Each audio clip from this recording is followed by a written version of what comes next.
Françaises, Français, l'Europe vacille et l'Élysée suffoque. Une déflagration politique d'une ampleur inédite secoue les fondations de l'Union européenne. Ursula von der Leyen aux commandes de la commission tangue dangereusement, alors qu'un séisme diplomatique menace de faire voler en éclats le projet européen.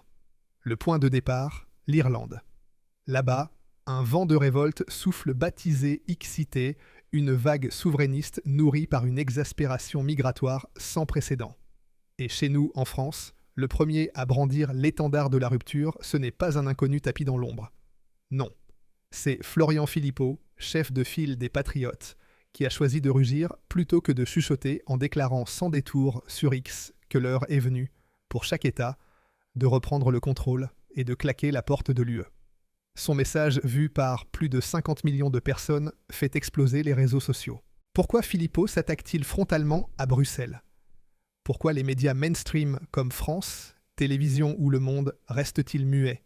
Et est-ce le début de la fin de l'Union européenne ? Restez avec nous car nous allons révéler une vérité plus explosive que vous ne l'imaginez. N'oubliez pas d'activer la cloche, de liker la vidéo et de partager votre opinion dans les commentaires. Allons-y. Le 3 juillet 2025, retenez cette date. La justice irlandaise déclare qu'il n'existe aucune obligation légale d'accueillir des demandeurs d'asile au détriment des citoyens. Le ministre irlandais de l'intégration dans une confession choc admet « Nous sommes saturés. Après l'afflux de migrants ukrainiens, nous ne pouvons plus accueillir qui que ce soit. » Un signal clair, l'Irlande veut protéger sa souveraineté. Mais que fait l'Union européenne ?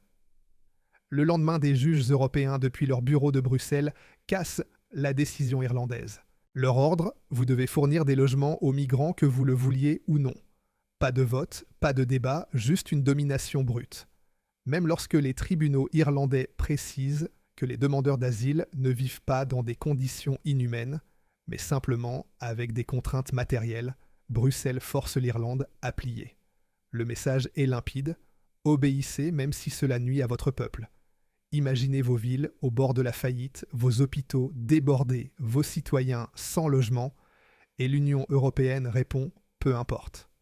Ce n'est pas un cas isolé. Si Bruxelles peut imposer cela à l'Irlande, qu'est-ce qui l'empêche de le faire à la France, à l'Allemagne, à votre ville, Florian Philippot, dans un post retentissant sur X vu par 50 millions de personnes, frappe au cœur de l'Union européenne. Il dénonce une union qui n'est plus une communauté, mais un monstre bureaucratique qui écrase la souveraineté des nations. Et le peuple irlandais explose de colère. À Dublin, les rues sont envahies de manifestants parents étudiants, retraités, scandant « mort à la bureaucratie, non à la migration imposée ». Ce n'est pas une frange extrémiste, c'est le peuple qui réclame sa voix. Ursula von der Leyen, la reine de Bruxelles, réagit avec froideur. La solidarité n'est pas une option. Traduction, taisez-vous et obéissez.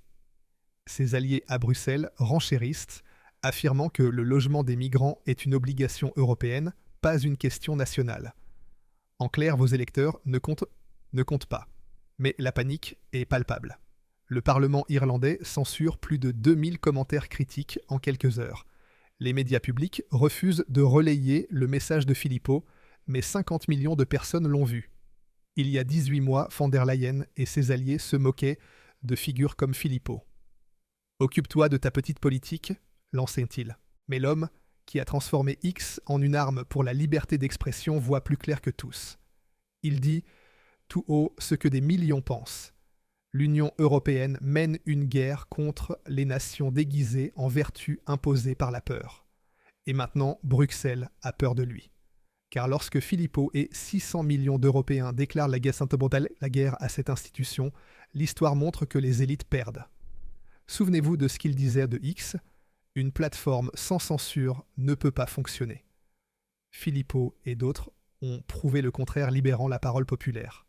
Et la plateforme prospère. Maintenant, il vise plus haut. Le système n'est pas cassé, il fonctionne comme il a été conçu. Et c'est pourquoi il doit être démantelé. Cette crise ne se limite pas au logement. Philippot a révélé des chiffres accablants: 4 300 000 migrants sous protection temporaire dans l'Union européenne, 147 milliards d'euros dilapidés et aucun plan pour gérer un séjour qui devient permanent. Des documents fuités montrent que Bruxelles prépare l'arrivée de 10 millions de migrants supplémentaires d'ici 2030 vague après vague sans plan d'intégration ni responsabilité. Et qui paye toujours le contribuable. Écoutez Sarah Murphy, infirmière à Cork. Je paie des impôts depuis 20 ans. Ma fille ne trouve pas de logement, mais on construit des centres pour des gens arrivés hier.